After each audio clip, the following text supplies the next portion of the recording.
Let's bring on board the management of Star Health and Allied Insurance, Mr. Nilesh Kambli, who is the CFO of the company, to talk about the Q3 earnings gone by and what do they expect going ahead.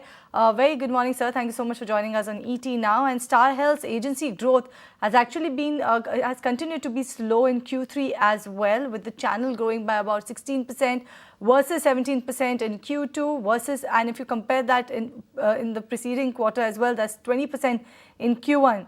Is this downtrend likely to continue in Q4 as well? And also, by when can we actually expect about 20% growth levels coming in for Star Health?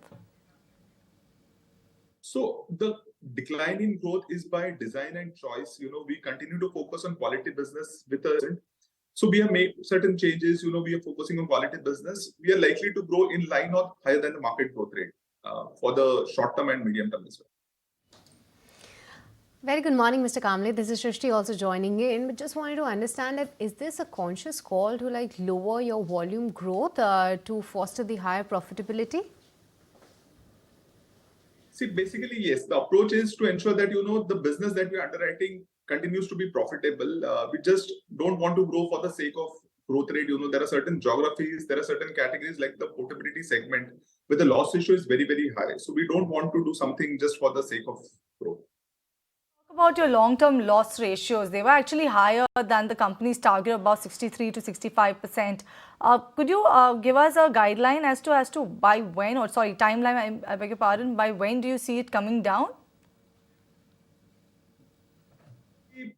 In the month of November, December and Jan, the loss ratio is trending really well. Historically, Q4 is the best quarter when it comes to loss ratio. We are confident that we should be able to bring down the loss ratio for Q4 and for the full year. We are not giving any guidance when it comes to full year loss ratio, but yes, on an ongoing basis, again for the next year and years to come, we'll ensure that we'll continue to do well and keep on improving on the loss ratio. And also, Mr. Kambli, the industry continues to face challenges of the high medical inflation, leading to a struggle on the profitability.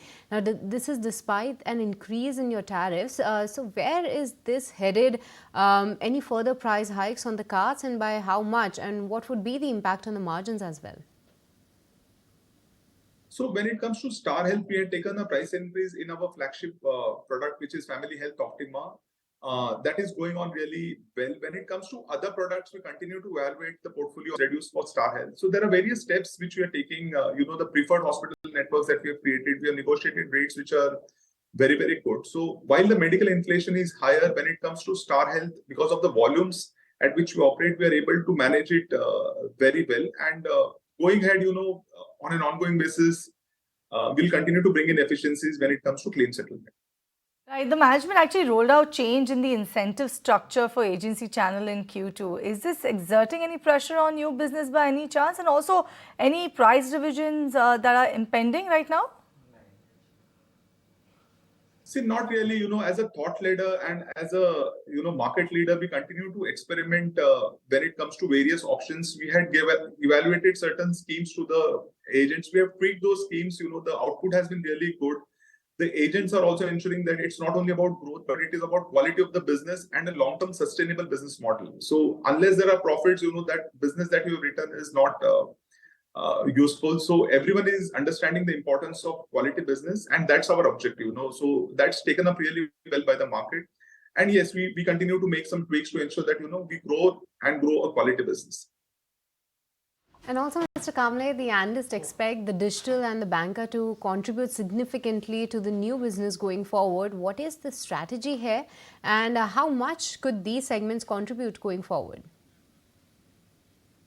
Currently, banker is 5% of our business. Digital is around 7 to 8% of our business. These channels are growing really well. When it comes to fresh business, they are contributing 33% of our fresh business. In the near term, long term, we expect these businesses to contribute around 50% of the fresh business. We have done a lot of investments. We have tied up with a lot of partners in the banking and NBFC space, and these are giving us really good results. Around 50% of the fresh business will be contributed by these two segments in the near term.